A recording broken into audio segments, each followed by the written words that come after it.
Okay. I am going to try to take apart this washer and see if the drain pump has anything inside of it. I do have a new drain pump on its way. I found one on Amazon, just looked up my model on the washer and what I needed. It was a simple, less than 25, less than $30 part. And while I'm waiting, I'm going to go ahead and take this thing apart. And then when it gets here, it'll be that much less that I have to deal with. But you're simply take the screws out simply. That's probably the most simple part of this thing. Maybe I will surprise myself. And then you're just going to push and slide that back and that will come off.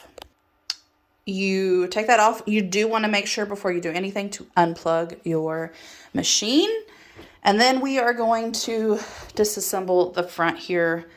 Yay, I cannot wait. My husband is going to love me. I am a mother's daughter, and my husband is a busy, incredible man, and I know he would do this, but I'm also very, I'm an independent woman, and if I can help save him time not having to mess with this after he works a long day, then that's what I'm going to do. So we shall see. I'm sure I'll need his help at some point for sure. Okay, so I did get the top panel off. You do have a lip. You just kind of lift up on the top. It was more difficult on that side, but you need that off to get the screws off of the front end of here because your pump is right down there. I lifted it up yesterday just to kind of check the hoses underneath, make sure there wasn't anything in those, and then I want to check and see if there's any socks inside of this motor, but for now, I went ahead and ordered it. I can easily return it since it was an Amazon find. But so far, so good. Let's see what we can get done next. Okay, so I've got the screws out of the top. I am keeping track of where all my screws are. I've got a bowl over here. And I've got some over there just to make sure I know what's what, because I know me. And I don't want to mess anything up. And then now you want to take the spring wire and this rubber and just kind of put it on the other side and then take your top off. There's looks to be some screws. Nope, mine doesn't have screws there, so I don't have to take anything off of there. It should just come off, hopefully. Yay. I kept saying bottom right, I meant bottom left. When you have it upside down, it's a little hard to remember.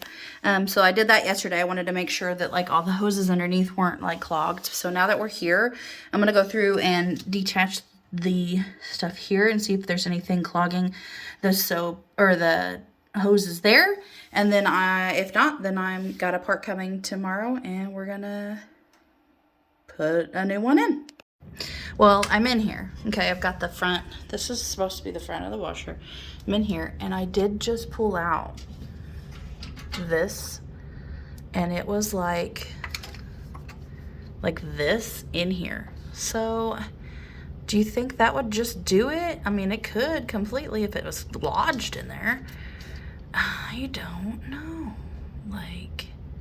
It could slow down, but I'm I still feel like there's plenty of room to get some water in there.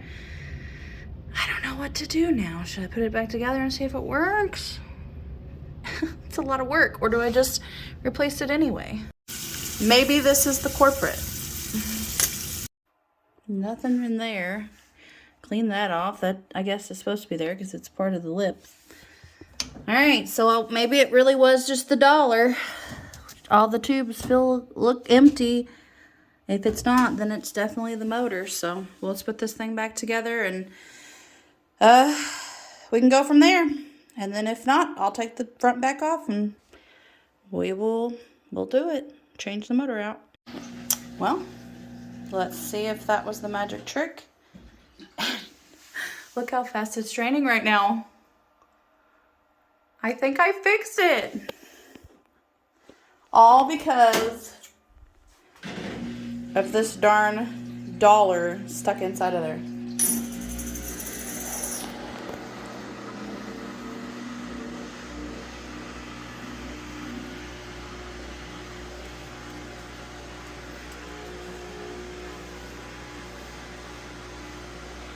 I think I did it. Brought to you by Heather, the freaking handy woman. Okay, all right, so we're back. And mine was so awesome. It had screws on the bottom. And then you had your 4 screws here. And then when you take this off, you get your rubber around. You have that spring. You just want to try to find the spring. And then I used a flathead screwdriver to kind of pull it. And then I grabbed it with my hand because you want to be careful. You don't want to poke a hole to poke a hole through this.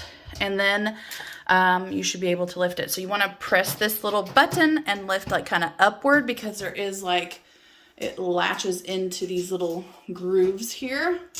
And then you should be able to pull it off. There was a hose right here that I'm pulling down, and then there is a little something over there. So then I will be able to pull the top off, and my motor is in the bottom.